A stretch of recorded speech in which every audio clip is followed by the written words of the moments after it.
ขอแสดงความดีใจกับน้องๆนักเรียนมัธยมสมบูรณ์บ้านนาควายนะเมืองไสสถานนครหลวงจันทน์ขอแสดงความยินดีกันแล้วกันเนาะและซึ่งล่าสุดทางสะพานบานเตะแห่งชาติลาวและก็ทางด้านสะพานบานเตะนานาชาติ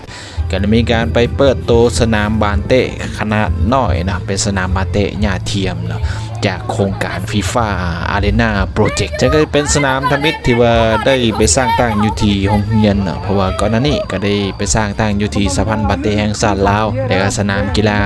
แห่งชาติหลัก16ก็คือศูนย์จับปีจำปานะซึ่งเวลาสุดสนามแห่งนี้ก็ได้ถูกไปตั้งอยู่ที่โรงเรียนเป็นสนามทมิตกันเลยเนาะเป็นสนามบานเตะขนาดน้อยนะให้กับโรงเรียนได้มีการแข่งขันกันเนาะซึ่งนี่ก็เป็นการสร้างสำเร็จเป็นที่หมายกันแล้วในวันที่26พฤษภาคม2025นะซึ่งสถานที่ต่อไปจะไปสร้างตั้งอยู่ที่โรงเรียนมัธยมสมบูรณ์เมืองมูลละปะโมงแขวงจับประสักจะเป็นสนามที่2ที่ว่าไปสร้างตั้งอยู่ที่โรงเรียนตามโครงการของ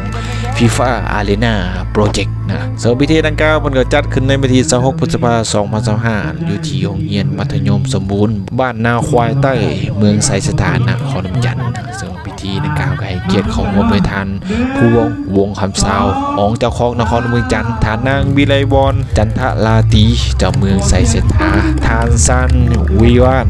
บาลาสินแก้มผู้อำนวยการฝ่ายประชาสัมพันธ์สะพานบานเตะสมาชิกของเขต RC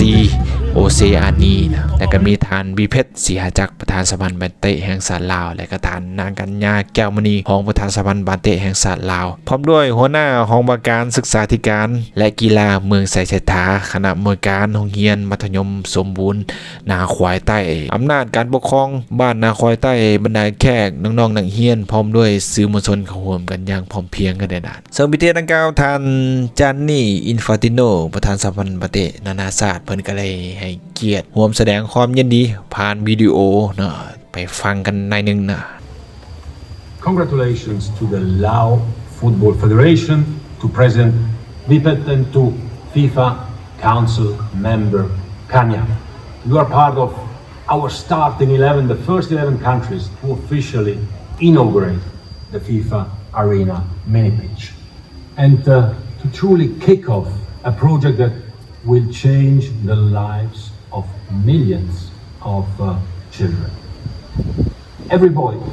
and every girl who wants to play football deserves the chance to do so. They deserve a safe space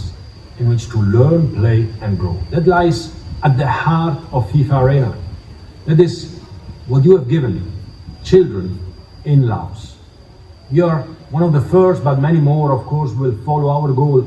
is to install at least 1,000 new mini pitches globally. We want to grow the FIFA Arena team to ensure generations of children around the world, particularly those in disadvantaged areas, be that in inner cities or in the countryside, will now have the chance to enjoy playing the game we all love. I wish you every success and I hope you all enjoy your time playing football. All the best and thank you. หลังจากนั้นท่านบิเพชรเสียจากทางสะพานบานเตะแห่งชาติลาวเพิ่นก็มีการเปิดอย่างเป็นทางการเนาะโดยเพิ่นก็ได้กล่าวว่าอิงตามกสินำของท่านประธานสะพานบานเตะนานาชาติได้ตั้งเป้าหมายที่จะสร้างเดินบานเตะขนาดน้อยจำนวน 1,000 เดินให้แก่บรรดาโรงเรียนทั่วโลกในนั้นประเทศลาวก็ได้รับเกียรติเป็น1ใน11ประเทศที่ว่าได้รับเลือกให้ได้เริ่มโครงการดังกล่าวนะสะพานบานเตะนานาชาติได้มอบหมายให้กับสะพานบานเตะแห่งชาติลาวเป็นผู้ประสานงานรับผิดชอบในการจัดตั้งปฏิบัติโครงการและก็คัดเลือกเอาเป้าหมาย2โรงเรียนที่ว่าจะสร้างเดินบานเตะหญ้าเทียมขึ้นในสปป.ลาวเฮาก็ดังนี้เนาะเป้าหมายทั้งหมดก็จะเป็นโรงเรียนมัธยมสมบูรณ์บ้านนาควายเมืองไสสถานนครหลวงจันทน์ก่อสร้างสำเร็จในวันที่26พฤษภาคม2025ก็ได้สำเร็จไปนะส่วนเป้าหมายต่อไปจะเป็นโรงเรียนมัธยมสมบูรณ์เวิร์นแกนเมืองมูลละปะโมกแขวงจับประสัก นี่ก็เป็นสนามแห่งใหม่ของสปปลาวเนาะผ่านโครงการฟีฟ่าอารีนาโปรเจกต์ก่อนหน้านี้ก็ได้สร้างอยู่ที่สะพานบาเตะแห่งชาติลาว1สนามเนาะหลายคนก็อาจจะเห็นนะเป็นสนามขนาดน้อยมีหัวอ้อมหอมและก็อีก1สนามจะเห็นอยู่ที่ศูนย์ฝึกจำปีจำปาเขตหลัก16หลายคนก็อาจจะเห็นเนาะจะเป็นศูนย์ฝึกในเขตสนามกีฬาแห่งชาติหลัก16นะนี่ก็เป็นข้อมูลย่อๆบรรยากาศย่อๆแอดเอามาฝากกันได้กัน